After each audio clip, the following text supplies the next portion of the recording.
اور یہ بہت سارے مقدمات اور معراج کا بیان ضروری تھا، اور سچی بات یہ ہے کہ رسول اللہ صلی اللہ علیہ وسلم کی سیرت کے حوالے سے جس بات کو شروع کر دیں اسی میں ایک لطف اتنا ہے، لذت اتنی ہے کہ اسی میں آدمی آگے چلا جاتا ہے۔ کرشمہ دامن دل میں کشد کے جائی جاس، ہر جگہ یہ ہوتا ہے۔ تو یہ جو عروج ہے، معراج ہے،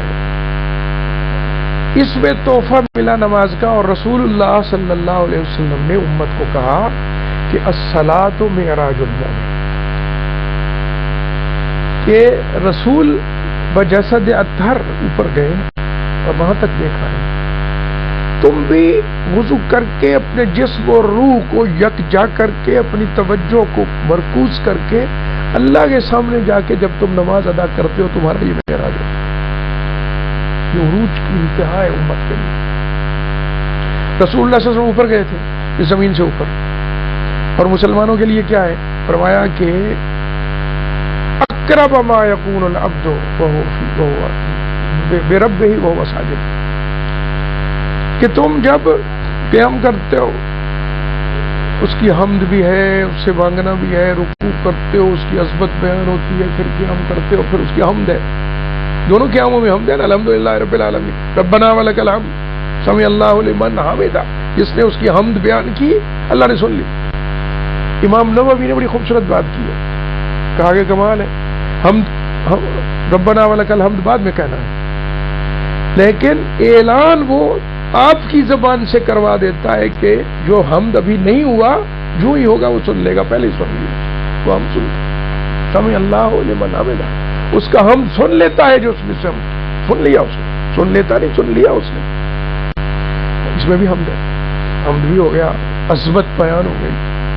اس کے بعد آدمی کی جو انتہا ہے خشوع کا،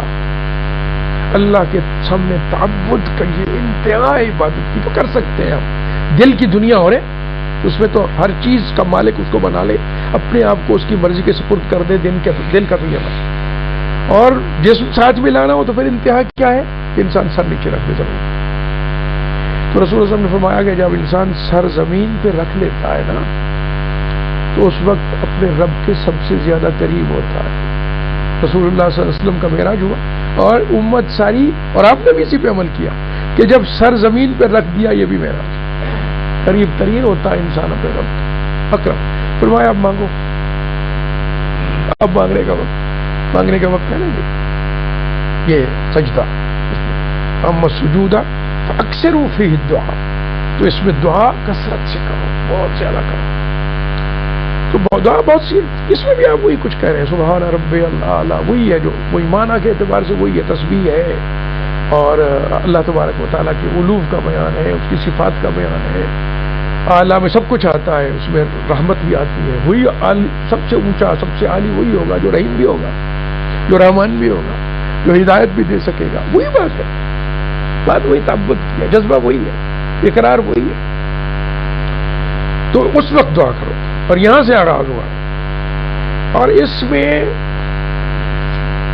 سجدے میں سبحان ربی الاعلیٰ کے ساتھ جو دعا چاہیں آپ کرنا، نفلوں میں سارے محدثین اس پہ، سارے امام ائمہ اور فقہاء اس پہ متفق ہیں، فرضوں کے حوالے سے تو کچھ امام یہ کہتے ہیں کہ جو رسول اللہ صلی اللہ علیہ وسلم سے تسبیحات یا جو دعائیں ایسی بھی ہیں، جو دعا بھی ہے تسبیح ہے، سبحانک اللہم ربنا وبحمدک اللہم اغفر لی، یہ بھی سجدوں میں ہے، یہ بخاری کی حدیث ہے، عائشہ رضی اللہ عنہا، اس میں دعا حمد بھی اور دعا بھی۔ تو بعض ائمہ یہ کہتے ہیں کہ سجدے میں تو معصور جو اللہ نے رسول صلی اللہ علیہ وسلم بتائی ہوئی ہوئی، نفلوں میں فرائض میں، نفلوں میں اپنی زبان میں پڑھ، بہت سے ائمہ یہ کہتے ہیں کہ فرضوں میں بھی اپنی زبان میں مانگ لو، اللہ کے رسول نے کہا ہے کہ خوب دعا کرو تو کرو، ٹھیک ہے، لیکن بہرحال نوافل میں، سنتوں میں نوافل ہے، ان میں تو جو دل چاہے مانگ لو، اکثر فی دعا، جتنی چاہے مانگ لو، لیکن وہ دعا جو ہر ایک نے یہ مرضی بھی ہے آپ کی، کوئی شفا مانگے گا، کوئی خوشحالی مانگے گا، کوئی مصیبتوں کو دور کرنا مانگے گا، کوئی کسی بچے کی کامیابی مانگے گا، کوئی اپنے گھر کے حالات کے اصلاح مانگے گا، ہر ایک کی اپنی اپنی ضرورتیں ہیں، روز بدلتی بھی رہتی ہیں، جو مرضی ہے مانگو، وہاں تو کوئی دروازہ کھلا ہے سب کچھ مانگنے والے کے لیے، اور سب کچھ مانگو جیسے، لیکن ایک دعا جو سب کے لیے لازمی ہے، اس کے بغیر نماز نہیں ہوتی، وہ وہی ہے جو فاتحہ، اہدنا الصراط المستقیم، بات یہیں سے چلی اہدنا الصراط المستقیم سے بھی یہ لازمی دعا ہے، اور اہدنا الصراط المستقیم کو مانگنے والا جو ہے وہ سب کچھ مانگ لیتا ہے، سب کچھ مانگ لیتا ہے۔ جس طرح کی کیفیت میں آپ مبتلا ہو کے کھڑے ہوئے ہیں ایسے بھی تھے، جو بھی فیلنگز ہے، جو بھی کیفیت ہے، جو بھی مشکل ہے یا آسانی ہے، آپ آسانیوں کا دوام مانگتے ہیں، یہ بھی دعا ہے کہ مولا آج نعمت دی ہے اب زوال نہ آئے، اس کو عزت دے دی، بچوں کی فرما برداری مل گئی، بچوں نے جی خوش کر دیا، بچوں کو کامیابی عطا کی، اللہ اس میں زوال نہ آئے، یہ بھی دعا ہے۔ اللہم انی اعوذ بک من زوال نعمتک، یہ اللہ کے رسول نے سکھایا۔ کیا ہے جو یہاں نہیں ہے؟ ادھر ادھر بھاگے کیوں ہم؟ اللہ کے رسول صلی اللہ علیہ وسلم کے پاس سارا مکمل ہے۔ اللہم انی اعوذ بک من زوال نعمتک وتحول عافیتک، جو تو نے عافیت دی ہے، عافیت یہ ہٹے نہیں ہم سے، یہ رہے۔ وفجاعت نقمتک، اور تو اچانک ہم پہ ناراض نہ ہو جائے، تباہی ہے، اس سے بچنے کی خیر، تو کوئی بھی اپنی مرضی کی دعا کرے، ایک دعا لازم۔ اور اہدنا الصراط المستقیم کے مفہوم پہ اگر غور کریں تو سچی بات یہ ہے کہ سب دعا ہے۔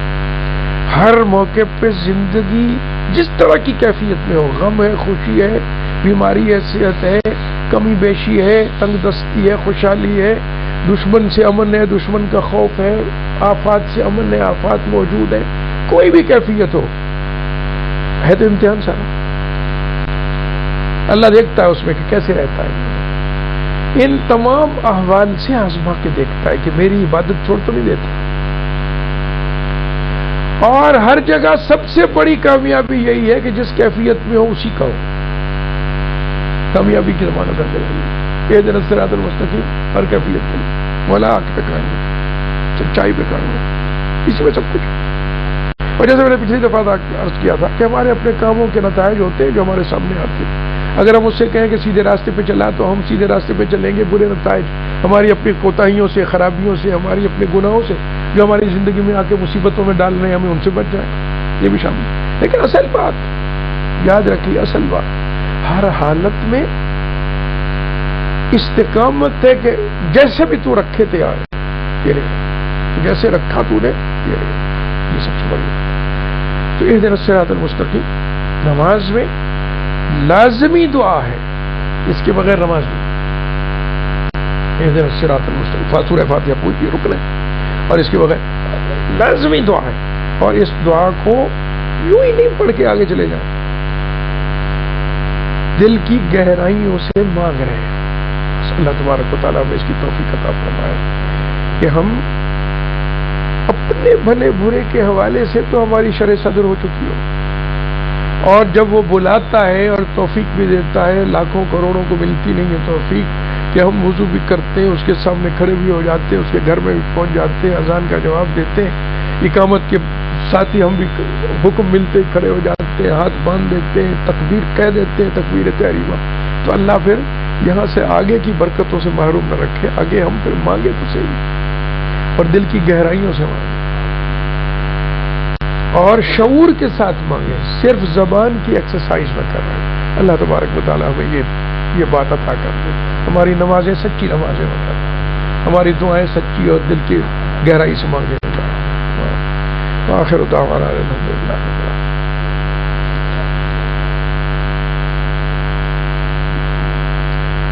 اللہ اکبر و کبیرہ۔ ابھی بات ہو رہی تھی، سوال اگر آپ کے ذہن میں کوئی آئے اس بات جو ہے ان کے حوالے سے یا کسی اور حوالے سے تو ضرور سوال کیا کریں، جھجھ کے نہیں۔ میں کوئی ہر سوال کا جواب دینے کا دعویٰ نہیں کرتا، لیکن اب مل جل کے نہیں تو پھر پڑھ کے کسی اور سے پوچھ کے اگر کوئی دل میں سوال آئے تو وہ پوچھنا چاہیے، اس کا حل اللہ دے گا انشاءاللہ۔ اس میں ہاں دیکھیے بات یہ ہے، کیونکہ رسول اللہ صلی اللہ علیہ وسلم کے لفظ یہ ہے کہ جب سجدہ جب کرو تو خوب دعا مانگو، تو احتیاط کر لیں۔ جیسے میں نے عرض کیا کہ کچھ ائمہ کہتے ہیں کہ فرائض میں تو صرف وہی تسبیحات اور دعائیں ہونی چاہیے جو رسول اللہ صلی اللہ علیہ وسلم نے سکھائی،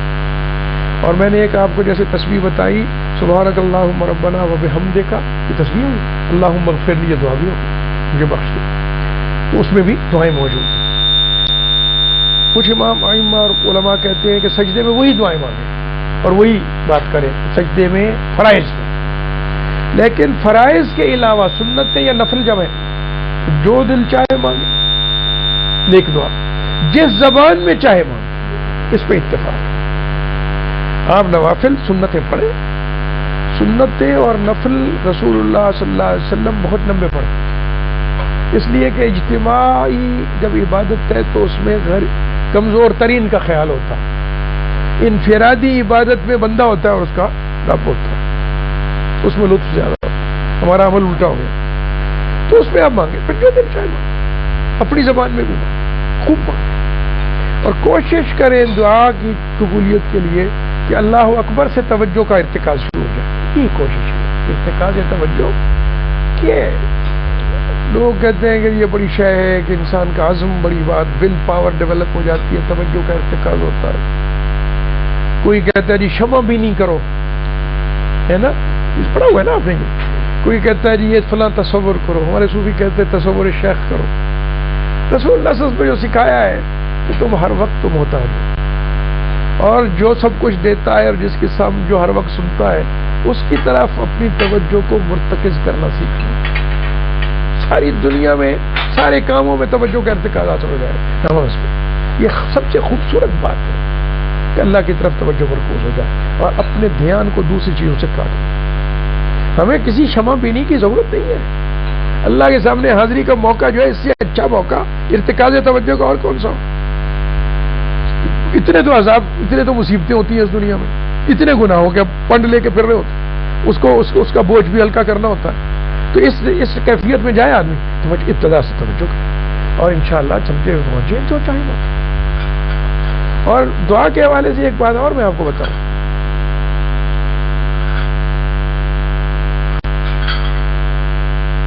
کہ اقبال کا ایک شعر بڑا خوبصورت، تیری دعا ہے تیری آرزو کرے پوری، میری دعا ہے تیری آرزو بدل جائے۔ آپ اس سے جب مانگتے ہیں نا اور دل سے مانگتے ہیں تو پھر کئی نتیجے نکلتے ہیں، یہ یاد رکھیں۔ کئی، ایک نتیجہ یہ ہے کہ پوری ہو جاتی ہے۔ سبحان اللہ، ہم تو جلد نتیجہ چاہنے والے لوگ ہیں، انسان ہے نا، یہ صبر ہے۔